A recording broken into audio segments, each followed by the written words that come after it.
So we are decided to go live everywhere. I'm Kevin. This is T. If you haven't watched the show before, that's crazy because this is our like 1,100, 1,000 first episode or something like that. 1,101. Yeah, something. We're just making numbers up at this point. Um, but we decided to go live everywhere to Facebook and over to the YouTubes for everybody because Jimmy Cliff passed, and it really is a another blow this year of people that you're like, wow. I mean, obviously the man was 81. You're going to pass, but he was just such a cultural icon and almost like Elvis or the Queen were to the US or England, he was that to Jamaica and reggae. I was surprised at two things. One, that he was only 81 because he always looked so much older to me. Like he always looked like he always looked old. So like I thought he was like 81 like 20 years ago. So like I was surprised that he was only 81. I thought like, oh well, yeah, he's like 100. But seems like a lot of people are passing in there like right at that precipice of like 78, 79, 80, 81, 82 lately. It scares me because my mom turned 81 this year, so You said that, so it's right there. That's the number. Allie Campbell from UB40 said he was a pillar of UB40 sound, which I can definitely hear. Well, yeah. The Prime Minister of Jamaica, Andrew Holness, mentioned his impact on the national identity, like I just said. I'm trying to read through some of these because this all just happened in the past few hours. A lot of mentions from me and other people. For my first thought was, wow, I know about him because of Jerry sitting in limbo and Harder They Come. I wouldn't have known who he was. And I went out and bought that live album that he did, Many Rivers to Cross, maybe it's called, that has that song Wanted, Sitting in Limbo, Harder They Come, Vietnam. I Can See Clearly Now. I mean, just amazing. He's a force. I would say like, Bob Marley is sort of the definition, like what everybody it's kind of synonymous with reggae. You're like, oh, reggae, Bob Marley. Oh, it sounds like Bob, or like that's kind of the like where it all is. But I feel like Jimmy Cliff is like the next in line, so to speak, but also because he's actually been alive for so long. Like Bob's been dead for so long, it's right. Like Bob never made it into his 40s or out of his 40s, and right. And so like his death early, it was always like a post like after his death type thing of like getting into him and like that whole thing for generations. But with Jimmy Cliff, it was like he was still there. Like you could go see him. Like I saw him perform at Red Rocks. Like you could see him growing up and see him and see.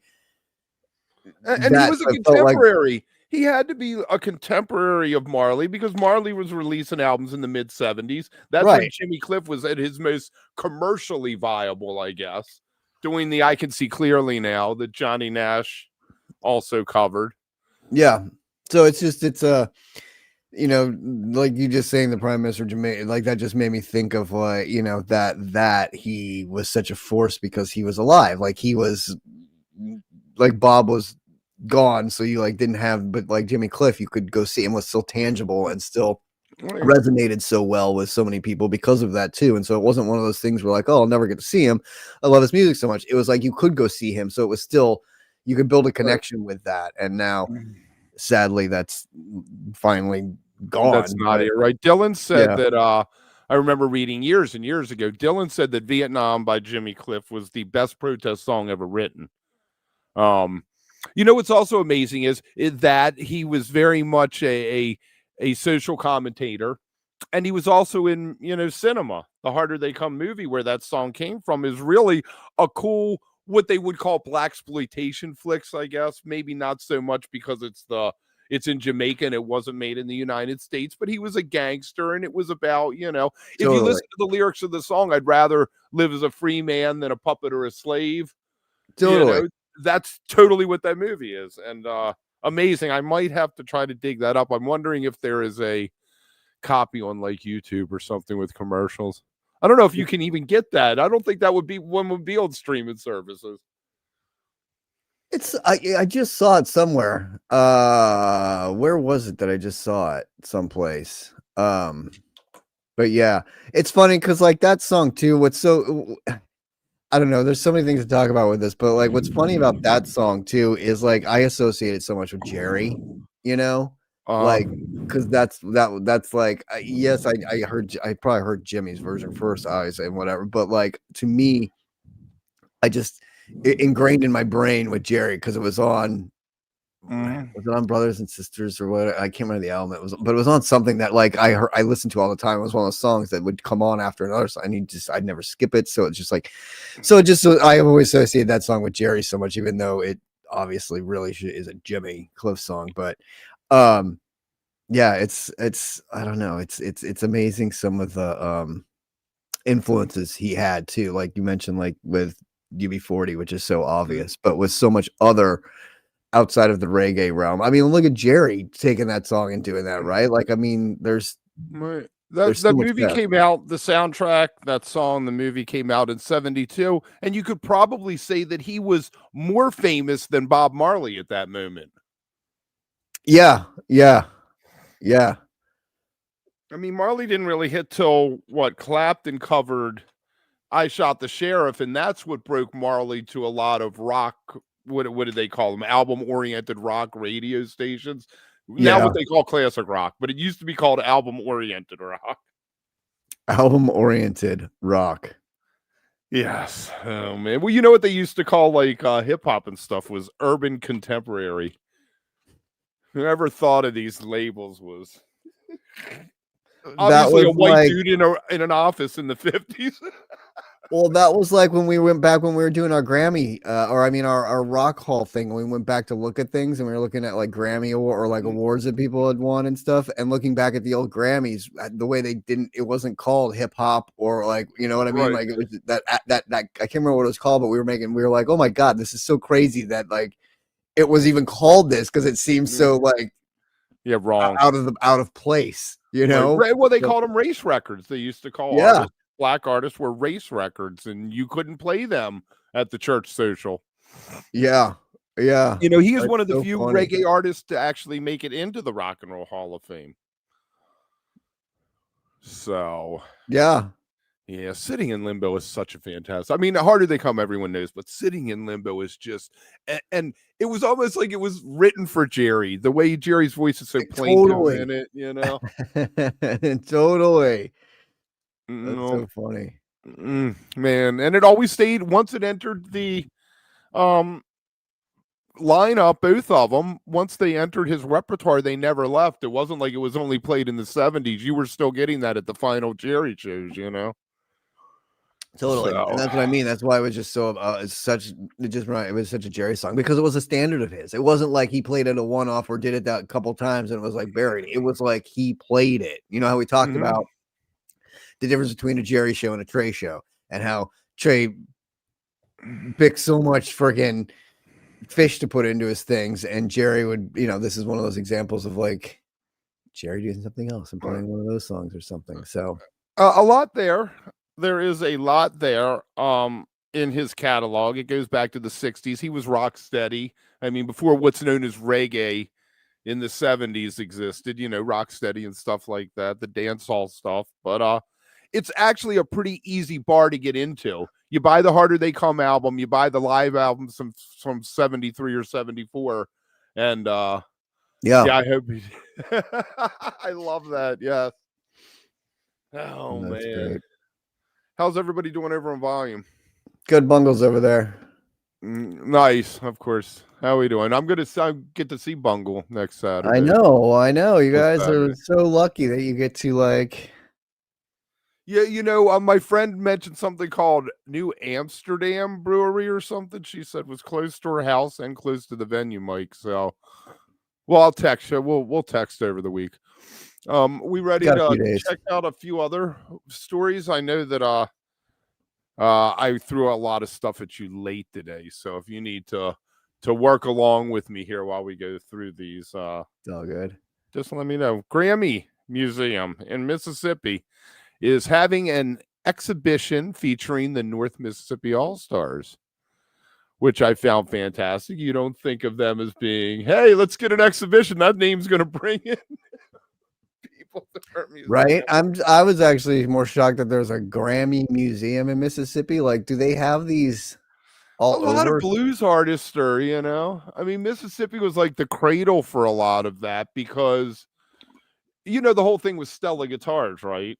And the Sears catalog used to sell Stella guitars for like $10. So people in rural Mississippi could buy a guitar, and then all of a sudden you had all these blues musicians, which I guess is at Lead Belly. He might have been born there. He might have been born in Texas too. But I just didn't know that they had like there's the Grammy Museum out here in LA, like downtown, right by Staples or like whatever the fuck it's called, Crypto.com Arena now. But I didn't. whatever bogus name it has.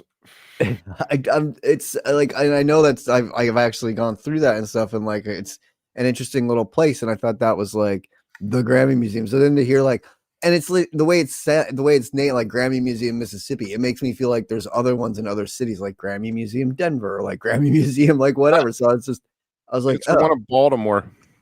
Oh yeah. So they do I'm wondering if there was. No, I'm saying I wonder if No. there's one in Baltimore. That's weird. Or Maryland. I guess it would be Maryland and not Baltimore. But it is interesting, the North Mississippi All-Stars exhibit. That's kind of cool. So 25 years they've been together, which is crazy. I remember seeing them back when they first started quite a bit because they were road warriors, obviously coming around a lot. But we got The Word, which we famously used for the tour update. With Medeski and Robert Randolph. It was North Mississippi with them, which is fantastic. That's pretty cool. I'll say it's cool. Brooklyn Bowl, New York on December 17th. Are you going to be in town? I think that's the same weekend as that Warren Haynes thing. Oh yeah, I think there will be a charitable event titled the Holiday Super Jam up there, and it's Ivan Neville with Tony Hall, who are from Dumpster Funk, Meters alumni, I guess, with Nikki Gillespie on drums and Nick Casarino from the Nth Power with them.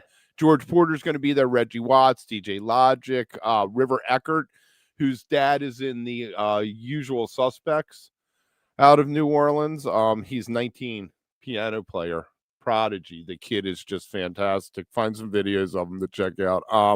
So it's going to proceeds will benefit Music Will, a U.S. nonprofit focused on making music education accessible, and Sweet Relief Musicians Fund, which assists career musicians and music industry professionals who've hit hard times. We see so many of like the Ron Holloway story we mentioned recently, TC, these musicians coming out and not being, spending their lives, giving their lives and having nothing. Yeah. Less than nothing. Yeah, totally.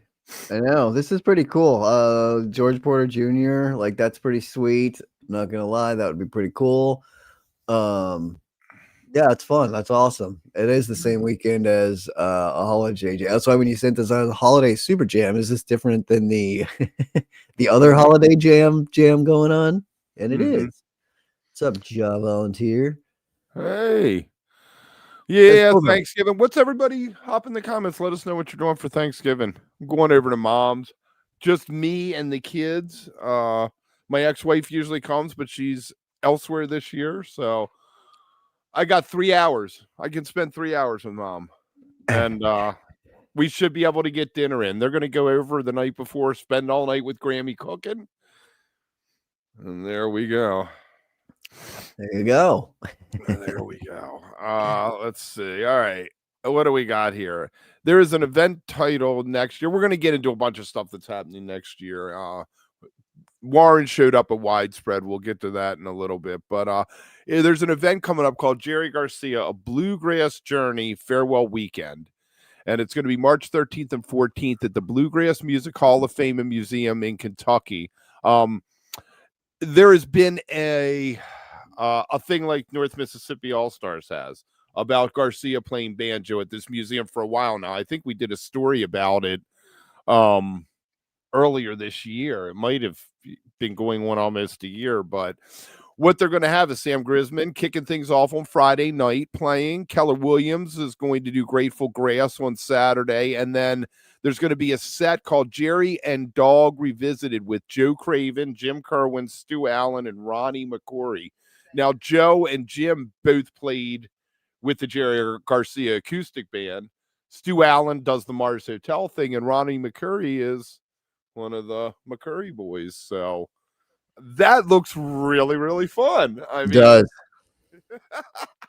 It looks really cool. Again, another like little Owensboro, Kentucky. Yeah, Owensboro, Kentucky. That looks rad. Like bluegrasshall.org, March 13th and 14th. What a cool little like 3 days or 2 nights or whatever. I guess it's 2 nights of music. Always tune in to Wook Plus for your Sam Grisman updates. Seems That's like we right. talk about him once a week. That's He must have a right. good manager getting his name out there all the time. And doing like, yeah, exactly. And doing good, doing a lot of road work. Right. Amazing with bluegrass is twofold. Garcia's first love was always playing banjo and bluegrass and stuff like that. And secondly, Garcia used to go tape bluegrass festivals. Mm-hmm. Mm-hmm. And I think that laid the foundation for what eventually became them allowing taping or at least turning a blind eye to it, letting it go on. Right. Well, yeah, because he was one and understood sort of that. He knew what it was like to want to have a copy. Right. And like, yeah, want to take home what you heard or like want to take that with you so you can, hear it again or like, yeah, not just one and done type thing. So yeah, it's totally makes sense. It's very cool. Mm-hmm. Like it. What are the cool things? Sorry.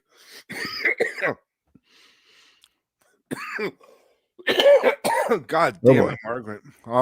Don't get a cold, Kevin. You got somewhere to go this weekend. One of the coolest things about CDs when they came out, if you remember, is you no longer had cuts when albums. Like if a song was really long, you could get the whole thing. It wasn't part 1, part 2. Even if they were like James Brown 45s or things like that. Then all of a sudden Fish like started trying to release like Waves as part 1 and part 2 on an album. Why? Just release the CD of it, man. Come on. And the reason I'm thinking about this and bringing this up is there is a 19-track album coming out, Goose Live at Madison Square Garden. And it's all a chopped up and half a song here and half a song there on the actual vinyl release. There's also the uninterrupted set streaming, but it's 7 LPs. And I don't know, man. I just feel like it's a waste to put something like that on vinyl instead of releasing a 5 CD set of it. That would be cool. It really, yes, it really kind of is I don't know. I don't want to. It's a dumb thing. It's dumb. Like, it's just dumb. Like, do you need, and it's like, it's just the one show, isn't it? Or like there are like the one run at MSG or whatever it was, right? Like, why do you need a 7 LP vinyl box set for it? I don't know. It seems like such a man. People buy the Goose stuff. Goose fans are like the Fish fans. They will. Well, I know that's why I get why they did it, because it makes so much sense for their fan base to be like, oh my, it's almost like Taylor Swifting it, right? Like, oh my God, I got to get the alternate versions and the special edition covers and you're like, oh, okay, whatever. But this is like, I guess it's a very, I don't know, maybe if you're a huge Goose head, one of those seminal moments in the band that you want to hold on to forever and be like, oh, this was the first MSG and like this was their massive, like, they're moving to the Arena Rock live album. You could do that now. You made it. You played Madison Square Garden. I mean, the article on Relics calls it Goose's miracle year will come to a close with Goosemas. So I mean, there are like, this year is so I get like this why is this why year is their miracle. I don't get why this year would be their miracle year. I feel like they made bigger leaps and bounds the past couple years than they've kind of plateaued a little bit now. They're playing the arenas and sizes of venues they're going to play for the rest of their career. And let me ask you, Kev, for like a 19-track album, I don't like, I don't know, 4 right? Like maybe 4 albums for that, kind of like what they did with like Cornell type thing, right? Like you get and you get everything you need in that, and like the little whatever else Right. includes with it, like the flip book and stuff. But like, I don't know. It's such a weird thing. Right. It's To boot, I would bitch about anybody putting out, like, if the Grateful Dead decided to put out that, massive playing that's 40 minutes as 2 sides of an album, I would be like, why would you waste doing that, putting that out on an well, we've album? talked about that too because they released that a couple crazy full thing like 40 or whatever it was, like the whole like album thing of something, and we've been like no, and like even the Jerry what was the latest Jerry game thing or whatever that we were Or the like no. dice game, right? Yeah. So I mean, there's definitely some things out there that we bitch about with our own. Like, I mean, yes, Geese flying very, very high. I'm going to be doing that thing with Lava, top albums of the year. And I Oh think yeah, that's going to be the one album that's going to be on both our lists. what The Geese out, the Geese album? Yeah, he loves the Geese. Like Mr. Bungle said, he's going to Other Brothers tonight. Mike Palton album singing tonight, and then just doing the small performance tomorrow night, hosted by Eric Andre. I think he's Poppy Block. Damn, Bungle, you got a big week of music coming up, huh? You got Trey this weekend, and then that. Mike Jam, 96. What's up? Oh, he's saying what he's doing for Thanksgiving, answering your question, Cav. He says sister-in-law and older brother and his dad. Uncle Face coming over for Thanksgiving and watching football. Yeah. Yep. What's up? Whistle, what is that? Whistle Stone. Is that how I say it? Whistle Stone. What's up, homies? Mr. E's over there. What's up, Mr. E? What's going on? How's everybody's Monday going? It's a short week. This is like the best week of the year, right? Like this is the funnest because like most people just take it off anyway. And it starts downtime kind of for December. A lot of December is closing out business for the year and not trying to start anything new. Right. Leaving work early, holiday parties, like random afternoon cocktail hours. And this is the start of like the best sort of end of like month run through New Year's. And then once New Year's is over, it's kind of like back to like the shit of January and the grind. Mr. E's asking, what did everyone think of Trey's sobriety podcast he did? Interesting. Very interesting. I love, my favorite thing in it is him talking about leaving jail and Sue standing there, took the kids out of school, and he's like, Sue, why'd you bring the kids to see me leave jail? And she was like, if you don't want the kids seeing you to leave in jail, don't go to jail. Yes, I love her. I don't think he could have done it without her because she was strong, but also very, all right, I know you've done all kinds of horrible shit to me and our family. We're going to work through this. Because, he was sleeping with anything that had boobs at one time. Yeah. And I think I love the stories in it are great. Like the talking about the Dave story too with and the next day some guys watching me piss. Right. And that whole thing, like, I mean, what an we kind of talked about that Friday with Amanda, but what an experience to have, like, just to go play one song. Okay, you got to be at the jail by like 7 a.m. or whatever the next day to take a hair sample and a pee test. And like, it's like just going to play. They're like, that's your crutch. That's where you do these things at. So like, we need to make sure you're not going to show up there and immediately relapse while you're still in. So it's just fascinating to listen to him talk about it and be so like serious but open and willing to like kind of, and that's the thing about him that's so great. Like again, we talked about like opening up the center and really giving back and being so open about it and trying to help other people who going through or went through what he did because he understands the pain and like what a shitty thing it is. So it was really good. Like it was good to hear him come out and do it and like talk about everything. So yeah, it was really good. If you're seeing this for the first time or you're watching this over on YouTube and you're like, damn, Kevin, you used to do this months ago on YouTube. It's only on volume now. So you guys should really go over and check that out. And hold on. Wait, where is it? We're running a special, Avoid Future Regret.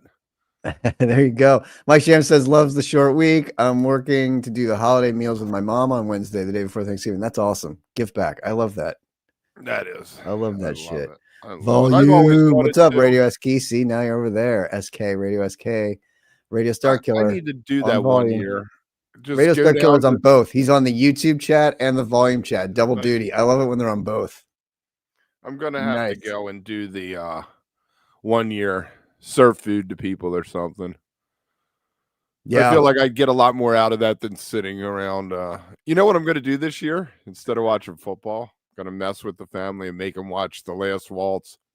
I'm gonna put it on when I show up, and then when it's over, I have to be gone or I'm gonna melt. You got 3.5 hours. That's so funny. Like, Oh man. Speaking of The Last Waltz, Bob Dylan is in Belfast now. The man that just doesn't stop. He played a place called Waterfront Hall in Northern Ireland there. Did a cover of Van Morrison's Going Down to Bangor, which is from Bangor, which is from a 2016 album of Van Morrison's, Keep Me Singing. First time Dylan's ever played the song. Dylan and Van Morrison, there's a great 75 bootleg of them just hanging out playing acoustic guitars together singing that you can probably find on YouTube. But interesting that that Dylan chose to do a 2016 song off of an album nobody really remembers Van Morrison even releasing. I feel like with Van Morrison though, there's so much. It's like Dylan. There's so much depth in like some of the like you can find songs that you're like, what? Like I didn't even know. But it's great that he digs that deep too and does it. Oh, most definitely. I like the Morrison quote they use in there too. He's like, "Well, I'm just nothing like Bob Dylan." So I guess what I was trying to say was like, I'm coming from the place that I'm a singer first. I'm a singer, writing, I write songs. So Bob Dylan and I are like worlds apart. What he does and what I do, you know, it's nowhere near. Yep. It's funny. It is. And he is. I can totally see that, but Van Morrison's a good songwriter. Don't discount yourself, Van. The only thing you are is an idiot with all your vax shit. Just get your shit together, man. That's it. That's it. Mike Jam 96 wants to know if there's any Christmas movie ideas I should watch with my cousins this Friday night after I go see the Christmas lights at Patriots Place. I mean, Planes, Trains, and Automobiles is obviously the classic Christmas movie, right? Classic Thanksgiving, Christmas. Yeah. Well, you know. Right. Right. I don't know. If I was going to sit around and watch stuff, I'd probably pull out the Rankin Bass stuff. Like Year Without a Santa Claus. Santa Claus is coming to town with like Gene Autry and stuff like that. All the old weird animated ones. Right? I don't know, man. There's so much out now too. You could just flip through like Hallmark Channel or like even Netflix now and Amazon. And I think I just saw an ad yesterday for the Jonas Brothers have a new Christmas movie. I think on Disney Plus that you can watch. So yeah, there you go. There's all kinds. I am a fan of the Hallmark movie. If I'm flipping through the channels and one's the one, I will usually stop and watch it unless it's some of them are just so bad. But if the acting is at least plausible, okay. I mean, they're all pretty much the same. And what's her, and you get either like I don't know what's her name's still on them anymore, but like Kirk Cameron's sister, and then like Lacey Chabert from Party of Five is in them now all the time. Like, whenever I'm at my mom, she always like has them on, especially on the holidays, like while she's cooking and stuff, is like background shit. So I always get sucked into them. But dude, here's okay. Woman lives in New York, right? She goes back home, has to save her family's they have a Christmas emporium where they sell like nutcrackers and stuff like that, right? And she runs into an old friend when she's there who used to date, because you always have to have that bad relationship she's breaking up, and in order to save the business they have to like do a fundraiser kind of thing, right? So it turns out this guy knows a guy named Rick from a band Goose. And then we can get Goose into a Hallmark Christmas movie. The end scene can be them playing. Probably be better getting like a Sam Grisman or somebody and doing a folksy kind of bluegrassy thing. Right, but, right. Break Goose big. Let's do it. Let's do it. Let's get him. I like all those though. That plot is so universally. It's like. I was gonna say, yeah, it's either like a Christmas emporium or like the Christmas tree lot that's been there forever that the family owns, that like someone else wants to develop the property and they have to figure out a way around it. And like she's coming in town from her marketing job in New York, and like all of it. Like it's so funny the way they all like have the baseline. There's 4 or 5 elements. There's 4 or 5 things you have to include. They have to be coming from a city to an old, place. Right. There has to be some problem there. Right. There has to be a thing where they first get attracted to the other person, and then there's some plot twist where they fight and they aren't talking, and then they and they reunite. either have to use their skills from their big city job to help save the day in their new place, or realize that their big city job is part of the problem, and they have to leave that and become something come new, back and run the Christmas Emporium. Right, or like be a lawyer in the small town now and leave the big company in New York because the small town's where it's at, and then fall in love with that neighbor or guy that they used to like, or brother of somebody, and then it's see, we could write one. Yes. Well, you know what we need to do next year? We said we were going to do it this year, but we need to get in on some widespread panic action, because I listened Saturday night. They do on YouTube. They do the streams. You don't get to see them. You just listen, but that's fine. It kind of reminds me. I put it on and had a sports game on, so with no sound. So I was listening to them. But the first set was all originals that night. I know they did 3 nights, but I only listened to the one. So that was good for me. I got to check out. I knew Fish. I mean, some of them. Fishwater, Busted Big, But then there's other stuff I didn't know. We Walk Each Other Home, which was an okay song. I just working with his voice, man. That's my whole thing. But anyway, you don't like it. I like his voice is like the strong part of it. That's what like draws me in. I always love his twang and the way I have to get. It takes me a song or two to get used to it. Yeah, I dig it. I think it's a great voice. Bungle is saying, I'm not sure if you guys like Tool. The opening 2 nights of the tour, they just busted 3 songs 20 plus years not played. That's awesome. Yes, I was going to mention that a little later, but let's talk about that for a second. It's fascinating, Bungle. You remember a few months back when Tool had their festival and everyone bitched because they did repeats for one of the sets? They did like 2-3 sets, and one of them was almost all repeats of the other 2 sets or something like that. I'm wondering how much of that backlash played into it. They're like, all right, well, people want to hear some of this more obscure stuff. Right.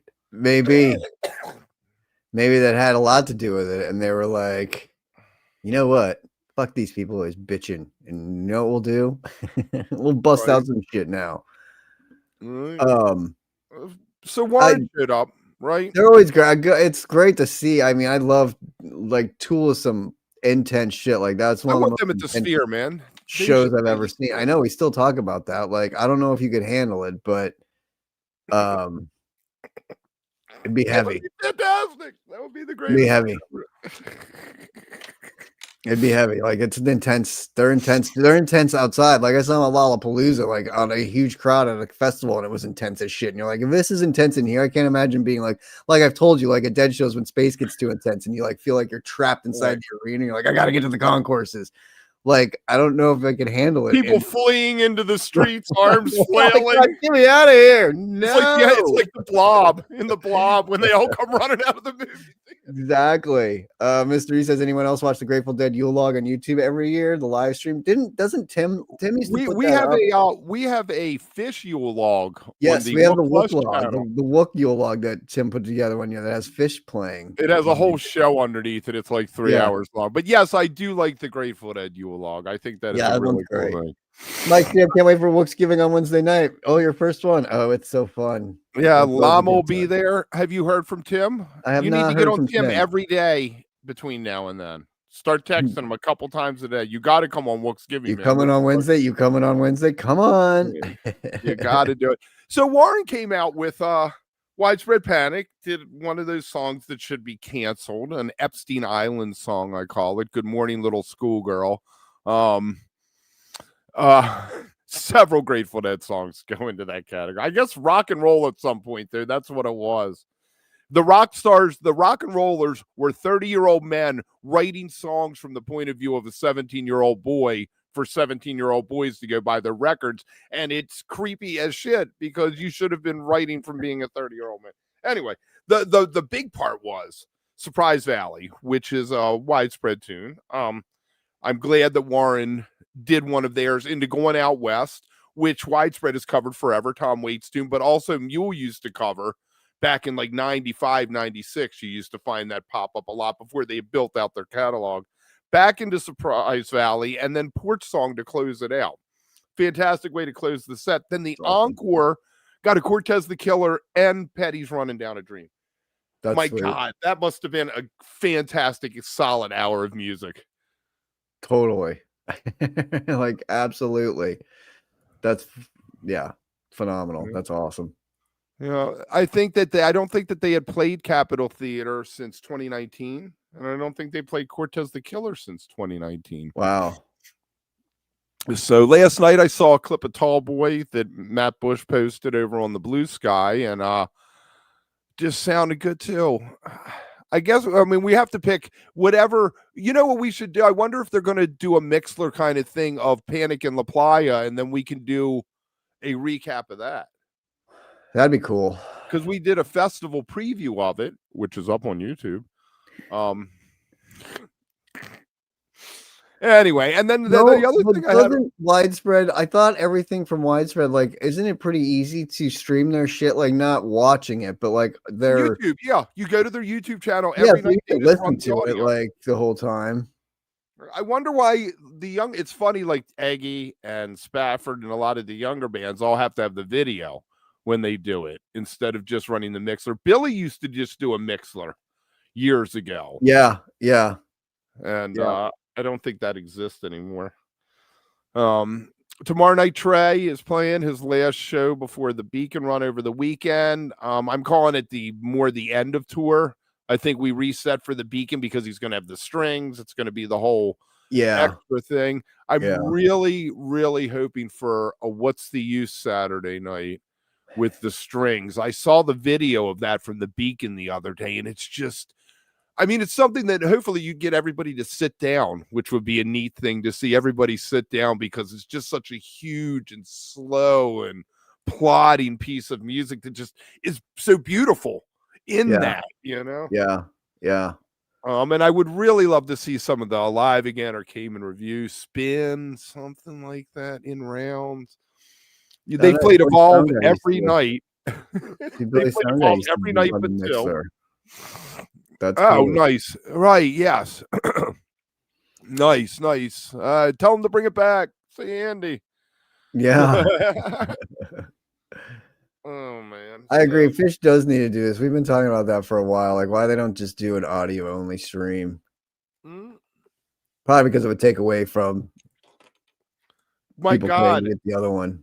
Our boy Fam used to get hot under the collar about that. I'd pay $5 to just listen. I don't need to see them. Yep. Yes, Radio Star Killer. What plus after shows for the Beacon run? That is the plan. So tune in. Yeah, and there it is. You got anything you want to throw out? And I think we might be doing an after show for the Christmas Jam as well. Yes. Probably only one. It'll probably only be on volume because we're talking to them about pushing everybody from the stream over to us. Right. To listen to our dumbasses. So. Right. But we'll pop it up the next, a day or two later, we'll pop it up. Yeah. But it'd be really cool to if they can help us with that because we'd get a huge audience for that coming over from there. So that'd be cool. I wonder to boot if he'll do that on coming up on Tuesday tomorrow night. I would love to hear. I watched if you go to my Blue Sky, I shared a link last night of the Detroit show. Somebody filmed the whole thing. So if you want to see the show, see what's going on with it. Just a single point. Sounds good. Sounds good. It was a cool view. Like he had it on a kind of a selfie stick tripod thing on the rail at the balcony. Right. So we've gotten Evolve every night but two. Blaze on, I think, every night but two. And the first two nights were a 2-night run. Do you think, let me ask you this. People might say you're crazy for even thinking that. You think there'll be repeats over 3 nights at the Beacon, or he has enough and he has the strings and everything that he won't do Evolve like Friday and Sunday or something? Yeah, I think those 3 will be, yeah. I think it should be. Or will he do Evolve every night? No. You weren't here last night? Check out this. No, I think it'll be more in that vein of 3 unique shows, especially since it's like the benefit stuff and whatever, and he's gonna want to, do something different every night type thing. So for everybody not going, it's free on Nugs. Yes, I think Trey, the whole run is up there. So Saturday, we're going to be doing the after shows. Saturday, I guess it's going to be Amanda coming in with you, T. Yeah. For the after show. We have member hangs set up, but guys, the member hangs are over on Volume. You got to go over there and do that. We were supposed to have killed it over here, but we've kept it going because. But we're leaving it on life support for now. It's on life support. There you go. It's 26 is coming up quick. But anyway, so there we go. Do you see I think we talked about this, but the label's announcing the deal with the AI music startup, which is crazy to me. Warner, Universal, and Sony have all negotiated a license deal with Clay Vision Incorporated, an AI music technology company. KLAY, Clay Vision Incorporated. Yeah. Not like the stuff you build with. They're self-described ethical AI company. Yeah, whatever that means. Dude, I was on Facebook, right? I felt like every picture I saw was AI. I am convinced that Facebook is just touching up everybody's shit with AI. Nothing looked real on there. That's so crazy. And it was all ads. It was 97 ads before I found a name that I actually knew. But I really wasn't interested in their kid. It's going to dance. That's just, I don't know. Well, we have a Woke Plus page over there, and we're actually streaming over there right now. And I don't want to alienate the people on Facebook, so I put on my hazmat suit and I go over in that MF for a couple times a week. Mike Jam says Alice in Chains Unplugged on Volume was awesome last night. Member live stream Friday night. That's really cool. That's awesome. I didn't see that last night. Volume has some sneaky cool stuff on. What, didn't you do a Who show? What? Didn't you do the Who the other night or something? I did a band called Flashback who is a like they did Who's Next in its entirety, and then they did a second set of all like Smoke on the Water and there's like songs like that. They were not great, but they were fun. Like the audience was definitely having fun, and they were having fun. And they did Who's Next, so it was funny. But I will say they've got some sneaky good, crazy things that go on over there that like when it comes up on the menu, you're like, oh shit, I'd watch that. Oh, that's cool. And yeah. Well, I mean, for us to boot, really, it's a matter of owning our own work and being allowed to do what we want to. Like if you watch the What Clubs over there when we do them, we actually can play some of the songs without having YouTube threaten to nuke everything we've ever done on this channel, which they could just decide to do one day if they wanted. Yeah. No, it's true. I mean, and I tried like saving it and downloading the stuff, and like an idiot, I bought a external hard drive from some fucking Temu company because I was like, oh, I'm going to save some money. I'm waiting for my refund so I can I'm going to just have to spend like $200 and buy a real separate hard heavy. I mean, when I got this in the mail, I was like, it felt like it was lighter than a pack of cigarettes in the package. I mean, I was like, is there anything in this? Here?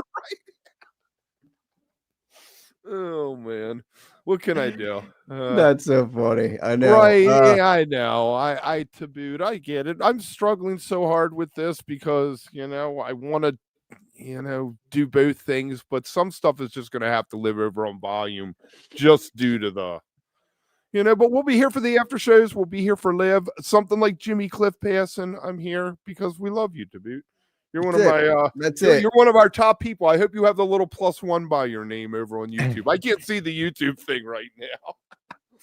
Yes, YouTube is much easier for users. It is. But and Volume, what they need to do is come up with an app. Because boom, maybe when you look at your phone, you'll just hit the app, and then it's less of a barrier to entry than having to go into Google or Safari, go to the website and log in, and then go through that process. I hear you. It's Starkiller calls no repeats for Beacon because of free streams. I agree with that. And he says same on YouTube, like you were saying about the touch up. It's all the same videos with AI touch ups. Are they touching me up? Have I been airbrushed? You can do that on here. On the settings, you can give it the the glow, the micro glow, where it just sort of like blurs everything, all your shit on your face. Oh yeah, Greg, we do. What we should do is somehow figure out how to combine. Volume does it for the Volume stuff automatically, but we do. Well, we should. We started an email list. Remember that at one time? I'm gonna have to dig that up. Remember The we thing went is, down I that think first- two things that I've learned on Volume. One is like if you're signed up there, I think when I hit the notify community button before we go live, it sends out an email or a thing to everybody that's joined that They we're want going people on live. So it's text. kind of like the YouTube thing where you get a thing if you're a member. So we do that on Right. Volume now. And I try to do. I mean, Blue Sky's really the only one I get on. I hate going on Twitter too. We still have I the know. account over there on Twitter, and that's even worse. You need like 2 hazmat suits to go on that motherfucker. But Yeah, Bungo, I've done the same thing with the app. I thought I was like so excited to have it, but then whenever you click on it, it sends you to the volume.com and says it's under construction. We talked to them about that. They used to have an app and then they went to like it had a bunch of bugs. So then they ended up, instead of fixing it, they ended up just shutting it down and working on the web interface instead. And they know they still need to go back and do it. So they should call hopefully Andy. I Andy, remember I said that. I if you have know. not seen the Jump Radio, the new Jump Radio app, Andy Michaels did the whole thing. So you should check it out. I was amazed at that when that came out. I did not realize that's where that conversation was going. I know, it's so crazy. I know. He's like, yeah, since Rite Aid disappeared.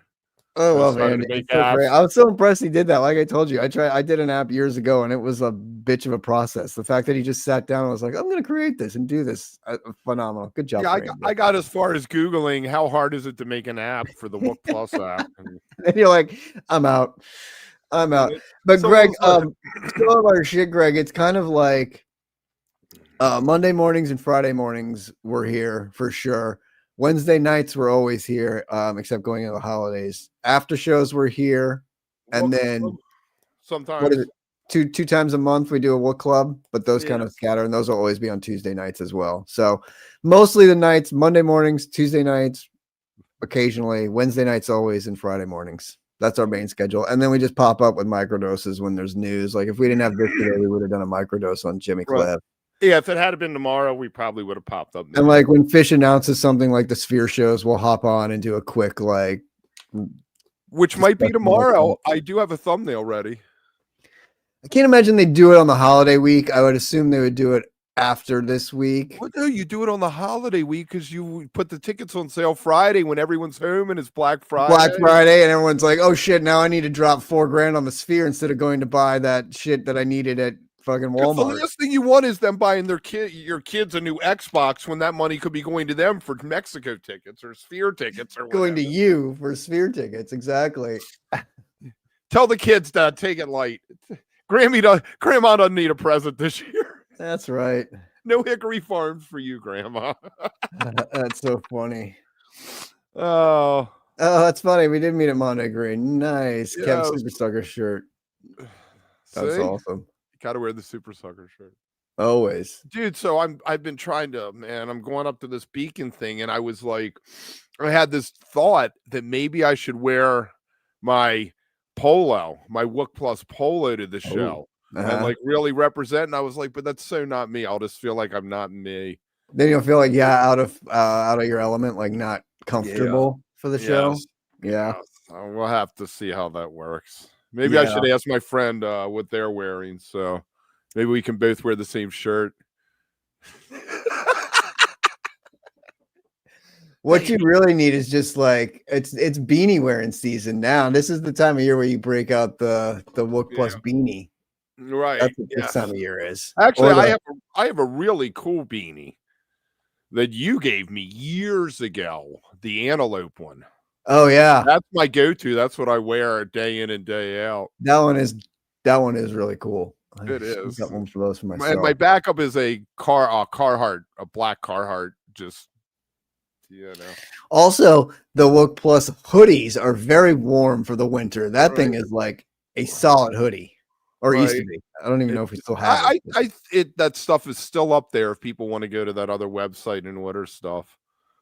I know. I hoodie saw was the guy great. from Stone Roses passed. Yeah. love That's that. cool, Greg. Must have been, yeah. The Super Suckers country and Western extravaganza stuff was always so fun. Yeah, Stone Roses, man, put out a perfect yeah. album. They really did put out a perfect. It's not necessarily my cup of tea, but that one album was was a real psych rock masterpiece. Yeah, hoodie or a Wookiee. It's a Wookiee hoodie. It's a Wookiee hoodie. Wookiee hoodie. That's awesome. Yeah, I saw Stone Roses. I think they played Coachella one year. I caught them. There you go. Bungle's gonna wear his shirt on Friday, but not Saturday, because when I meet you Saturday, Kev, I'd feel like the guy who wore the shirt of the band to the show. Right. I tell you what, the first time I met Steely Tom, he came up and he had a Hogan Slogan shirt on. That's what I was gonna say to wear when you meet Kev. You gotta have the slogan shirt on. I haven't signed it. I think the first time I met Sirius Sean out there and at Dick's was same thing. He had that on. And I was like, you must know who I am. Who are you? And so please, funny. if you see anybody who's going to the Beacon, don't be afraid. If you're watching this, come up and talk to me. Really, low barrier to Do hang you out. still with have me. some stickers left over from the Mike Ayers thing? I got a bag full of stickers. There you go. Kev will have stickers. Make sure you take those with you. Hand out some stickers. Yes. Plaster some stickers around the outside of the Beacon too. Did I tell you I had a very enlightening conversation with the guy at the 8x10?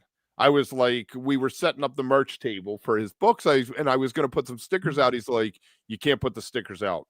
We have a no sticker policy in here.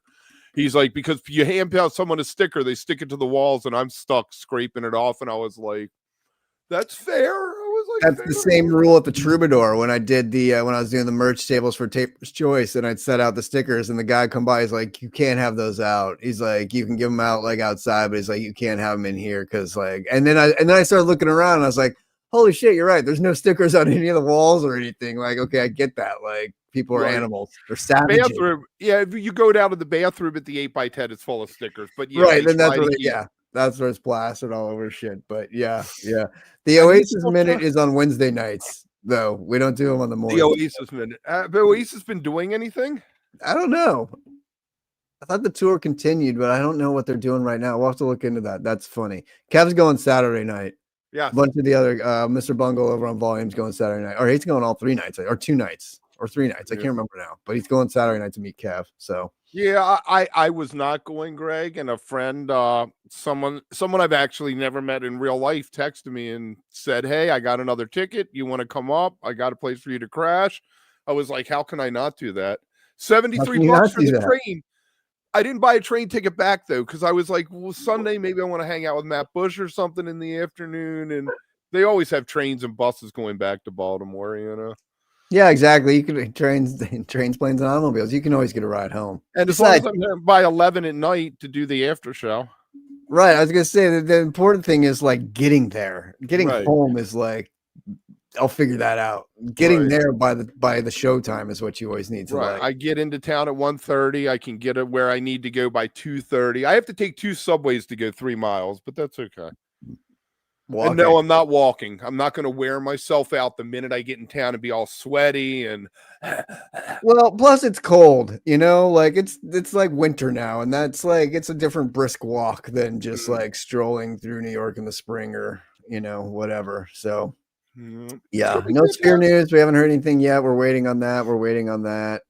Yes, the Oasis tour. I feel like it's either going to be tomorrow or it will be the first Tuesday in December. Well, like Starkiller pointed out, the last on sale was like 12/2. So I figure it'll probably be something similar to that. So I figure if they don't announce it this week, which I don't think they would with the Trey shows and everything going on in Thanksgiving, you would announce it the following, like right after the Trey Beacon shows when there's not much talk. And then it's that Tuesday and then tickets go on sale that Friday. So I could see that happening. Right. And next Tuesday, make sure 9:00, I guess, at night, Alam and I are going to be doing our best of 2025. We have done the 2025 best of his blog entries for years. I don't think we did it last year, but we did 2020 through 2023. And we're bringing it back this year. And we're actually going to do it live over on Volume. Probably actually maybe even play some of the songs. Because no one's going to bust us. We could say I like this album because of this song. Ryan Davis's top is really high on my list. The Geese album. We'll see. I'm not going to reveal. We'll see. Yeah. I don't think. Yeah, I was going to say the possible Jazz Fest headline it's here. I mean, it would make sense, but I think they overlap because I think they're doing 8 shows. Well, no, because they aren't playing May. They aren't playing May at the Sphere. It's only April. Right. It shows. would be the second weekend of Jazz Fest, first Yeah. weekend of May, which would wrap up right before Maybe that. But again, Sunday night or something. we don't know the exact Sphere dates yet, so it would either be the if it's earlier, then it could, but we'll see. Yeah, I don't know. We'll see where that What's it look like? lands. Jazz Fest is going to be the 24th, 25th, 23rd through 26th of April, and then the 30th through 3rd Right. of May. So they could play the second They weekend. can do the second weekend, Definitely. depending. Yeah. You got anything else you want to throw out? No, that's about it, I think, for the week. It's going to be, like I said, there's a fun week. It's a chill, relax. No Friday show this week. I think we're going to do 6 o'clock Eastern, 3 o'clock your time for an hour, or is it 6:30, 7:30? Something like that. Friday, we're going to do what we're calling Llama's parking spot. A little Which you have to go pre-show. way back to the Beacon in 2020. That's what we called the after pre-shows. We did a pre-show every Friday. So we're bringing that back, and we're doing the after shows. The member hangs over on volume, and we'll see what happens. Yeah. But yeah, Wednesday. Wednesday night, pre-Thanksgiving hang with everybody. And Thanksgiving, until then, enjoy your week. Be safe out there. It's the best week of the year. I love this week. And get ready to eat and watch football all weekend. And yeah, look forward to the weekend. So Black all right, Friday guys, have a game. great week. Thanks for tuning in, William and Greg, and of course to Boot and Star Killer on both sides of the platforms here. I got you over here and I got you over here. It's great. Bungle, have a good week. Hopefully we'll see you guys all Wednesday and we'll talk some more and enjoy a little pre-Thanksgiving. And then Kev is going to the Beacon. Lucky guy. Maybe I'll share my recipe for Scrapple. Maybe. Ooh. What's up, dog? Fascinating. Absolutely This fascinating. way is really free.